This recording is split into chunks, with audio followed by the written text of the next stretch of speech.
Good evening. Welcome to South Asia Newsline. I'm Lepakshi Khurana. Here are the top stories we're tracking for you on Friday, the 5th of September. India and Australia seal much anticipated civil nuclear deal.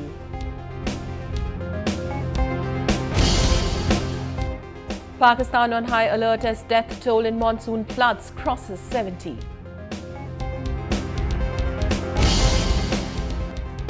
And Bollywood traces journey of Olympian Mary Kom this weekend.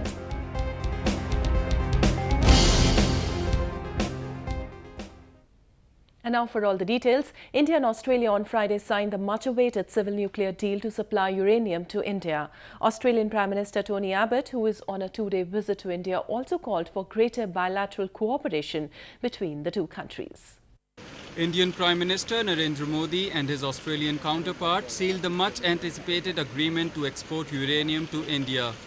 The deal will enable Australia, which has the largest reserve of uranium in the world, to supply the mineral to India's 7 nuclear energy plants for power generation. The much-awaited agreement has been long delayed due to India's failure to sign the Nuclear Non-Proliferation Treaty. Both the countries had, however, begun negotiations in 2012. Prime Minister Modi and I will today sign a nuclear cooperation agreement that will allow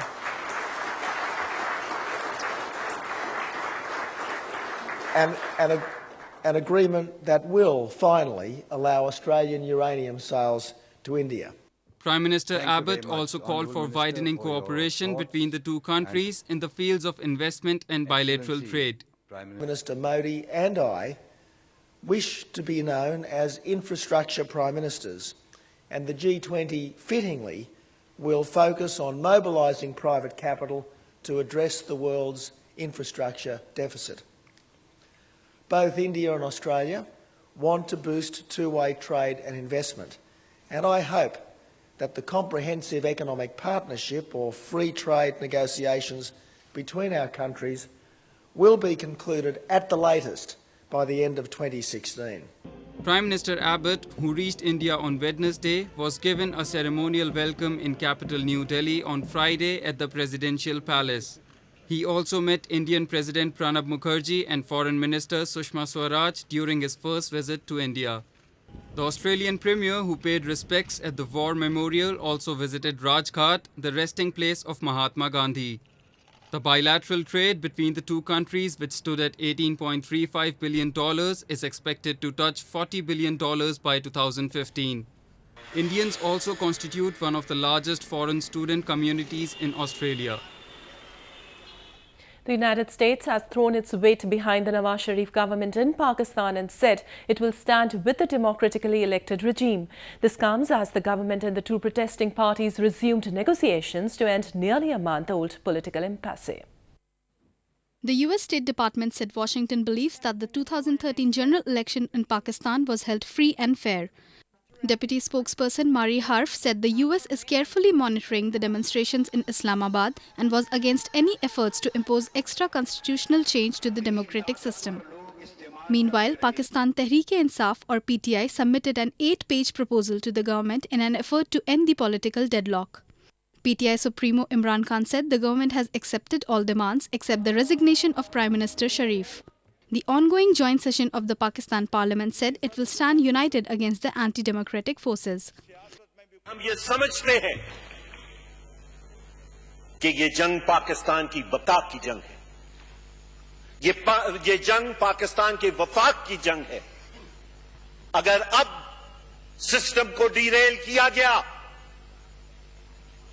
अगर अब आमरीयत को किसी भी सूरत के अंदर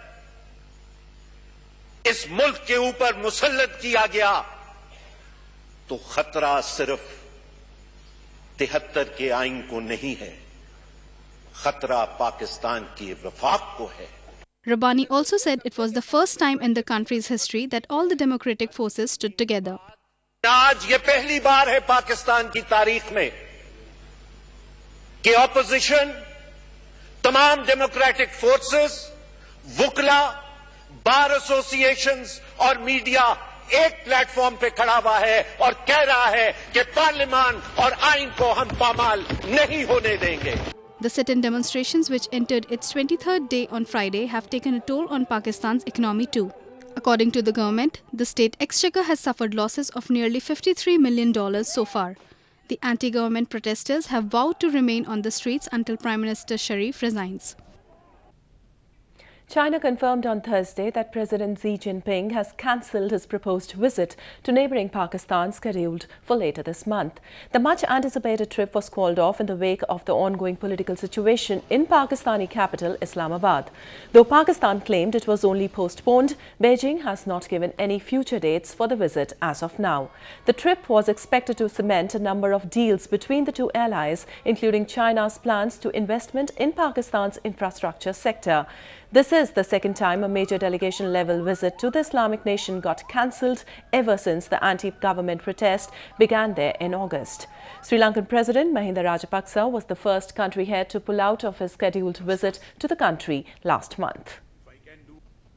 The Aam Aadmi Party or AAP on Friday accused the federal ruling Bharatiya Janata Party or BJP of running away from fresh elections in Delhi. This comes after the Lieutenant Governor of Delhi, Najib Jung, sought the permission of President Pranab Mukherjee to invite BJP to form government in the national capital. The formation of government in Delhi is causing a political tug-of-war between the AAP and the BJP once again. The AAP accused the BJP of trying to come to power in the national capital region through backdoor as it doesn't want to face elections. इतने बड़े बहुमत के बावजूद लोकसभा में इतना बड़ा बहुमत मिलने के बावजूद वो दिल्ली में चुनाव फेस कर सके, क्योंकि 100 दिन में उसके तमाम दावों की हवा निकल गई और देश की जनता ने भारतीय जनता पार्टी की असलियत जान ली है। तो अब भारतीय जनता पार्टी में चुनाव लड़ने की हिम्मत नहीं है कि दिल्ली में चुनाव लड़ ले। उसके बावजूद अगर वो पिछले दरवाजे से लोकतंत्र का, संविधान का मजाक उड़ाते हुए सरकार बनाने की कोशिश करती है तो ये बहुत दुर्भाग्यपूर्ण होगा और एलजी साहब के पॉइंट ऑफ व्यू से भी दुर्भाग्यपूर्ण होगा अगर वो उस पार्टी को दोबारा से बुलाते हैं जो एक बार मना कर चुकी है। Expelled AAP lawmaker Vinod Kumar Binny extended his conditional support to the BJP. उनको ये बताना पड़ेगा उनके पास कौन सा फार्मूला है बिजली के दाम कम करने का, पानी कैसे सस्ता होगा, बिजली पानी और महिला सुरक्षा पे वो क्या कर रहे हैं। ऐसे तमाम मुद्दे हैं जो उन्होंने चुनाव के दौरान उठाए थे, उन पे उनका मत क्या है, क्या फार्मूले हैं, ठोस फार्मूले, ऐसा नहीं हवा में नहीं चलेगा। अगर उससे हम सहमत होंगे तो उनका समर्थन करेंगे। The BJP on its defense said it will take a decision only after receiving any official communication. नहीं, हमारे पास कोई अभी तक official information, official invite lieutenant governor की तरफ से, उपराज्यपाल की तरफ से नहीं आया है। आएगा तो उसके बारे में जरूर हम सोचेंगे। The national capital has been without a government since February after AAP Supremo Arvind Kejriwal announced his resignation following the failure to table his public ombudsman bill. The AAP has been seeking the dissolution of the legislature and fresh elections as no party has a clear majority in the 70-member state assembly. While the AAP has 27, the BJP has 29 seats in the House. Both the parties, however, are well short of the 36 figures needed for a simple majority to form government. 2 days of continuous downpour in Pakistan has claimed at least 70 lives till Friday, with officials issued a high alert warning as more heavy rains are expected in the next few days. Pakistan government announced a weather advisory level 3 alert after incessant monsoon rains for more than 30 hours wreaked havoc in northern and eastern provinces. The disaster has claimed at least 57 lives in Punjab, the worst affected region in the country. Torrential downpour that began on Wednesday continued to batter Lahore as flood waters entered residential and business areas. Over a dozen have died by roof collapses in the inundated provincial capital. Electricity and transport systems in the city have also been badly affected. सुबह 4 बजे से पानी आया हुआ और कोई भी नहीं पूछने आया कि आप कितना पानी खड़ा है, या कोई बोर्ड लेने आ जाते हैं हम लोगों से और देखें कोई सहूलत नहीं यहाँ पे। और सुबह कल रात की लाइट भी इसी वजह से गई हुई है, कोई नहीं आया कि उनको ट्रांसफार्म चेक करवाएं। बारिश तो होती है हर साल, कोई मसला नहीं है, पानी भी आते हैं, लेकिन कोई सद्देबाब भी होना चाहिए, उसका कोई इंतजाम भी होना चाहिए। Deaths and destructions were also reported from regions like Faisalabad and Multan. Several houses' phone connectivity has also been disrupted in the region. The river water levels are expected to rise further over the next 24 hours, threatening low-lying areas of Sialkot and Gujranwala.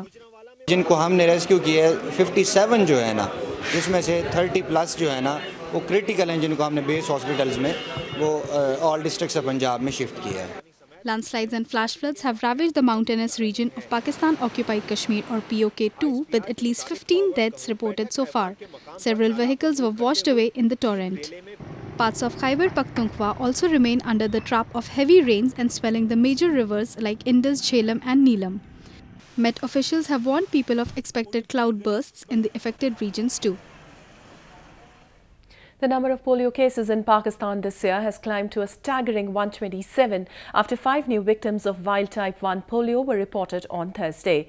The latest cases came from the federally administered tribal areas of FATA, which alone account for majority of the outbreaks of the crippling disease in the country.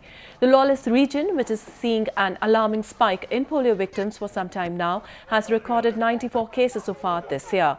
The militants, who have a stronghold in the areas, have banned preventive vaccinations, calling it a Western ploy to sterilize Muslims. Pakistan, along with Afghanistan, Nigeria, Somalia and Cameroon, are the few countries in the world where the disease is still endemic. The fighter spirit of an Olympian calls for an applause, and Bollywood takes a step forward in giving a toast to world boxing champion Mary Kom at the box office this weekend. Take a look. She might have won innumerous appreciations in real life, and she's set to receive some more, this time in reel. Carrying forward its love for biopics, Bollywood honors Olympian Mary Kom with actor Priyanka Chopra wearing her fighting gloves to portray the character in her latest offering by the same name. Chopra, who has been hard-selling the film, took to capital New Delhi alongside her co-actor Darshan Kumar, who plays Kom's husband. The former beauty queen said playing the 5 times world boxing champion was a challenge. Playing a real-life person is it's very difficult, especially if she's a living, breathing person who's almost your age. So what I tried to do was encapsulate her personality as much as I could, and what will stay with me is her resilience. I think more than what we're trying to portray in Mary's personality, it's her story that has taught me that your dreams can only be made if you don't ever stop having faith in them. I think that will stay with me. Mary Kom is the story about the Olympic bronze medalist and the umpteen paradoxes of a small town that she had to break to pave way of becoming one of the greatest boxers of the country. Chopra was also in northern provincial capital Lucknow to promote her film. The 32-year-old said the film was a fictionalized account of Kom's life. Of course, there have been dramatizations, how you dramatize a scene where background will start happening and close-up will happen. Obviously, in real life, that didn't happen. But the story is told the way Mary told us her story. India's MC Mary Kom. Mary Kom is a biographical sports drama film which highlights the struggles and trials Kom had to face in her life, fighting with her family to break the stereotype of being a girl in her small hometown in Manipur. The film, which also stars Sunil Thapa, Meenakshi Kalita and Shishir Sharma, has already been exempted from tax in states like Uttar Pradesh, Maharashtra and Assam. The film had a screening at the opening night of the Toronto Film Festival on Thursday.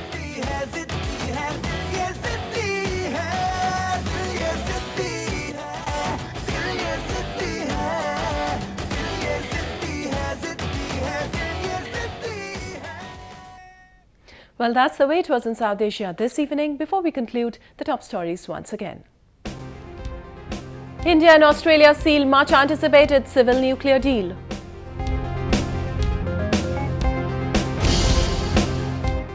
Pakistan on high alert as death toll in monsoon floods crosses 70. And Bollywood traces journey of Olympian Mary Kom this weekend.